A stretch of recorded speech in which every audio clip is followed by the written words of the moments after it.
मराठा समाजाला कुणबी प्रमाणपत्र देण्याबाबत महत्त्वाचा निर्णय राज्य सरकारने घेतलाय। कुणबी नोंदी असणाऱ्या व्यक्तीच्या सगळ्या सोयऱ्यांना प्रमाणपत्र मिळणार आहे।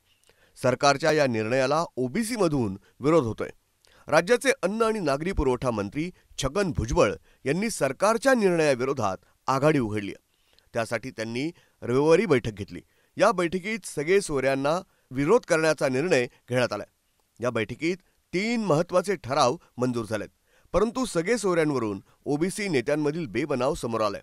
मंत्री छगन भुजबळ यांच्या भूमिकेला राष्ट्रीय ओबीसी महासंघाचे अध्यक्ष बबनराव तायवाडे यांचं समर्थन नाही।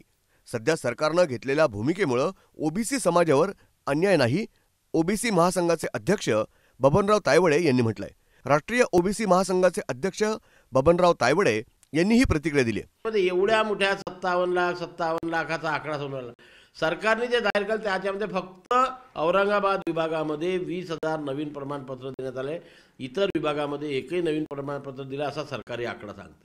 आमच्या नागपूर विभागामध्ये एवढं असून आम्ही सांगतो दाव्याने की नव्याने नोंदीत नाही आहे। कुठल्या जे काय सर्व लोकांजवळ प्रमाणपत्र आहे त्याच्या पोरांनी लाभ घेतला आहे, नातवंडांनी लाभ घेतला आहे आणि त्याच्यामुळे याच्याशी म्हणजे ओबीसी समाजावर अन्याय झाला या मताशी मी सहमत नाही सध्या।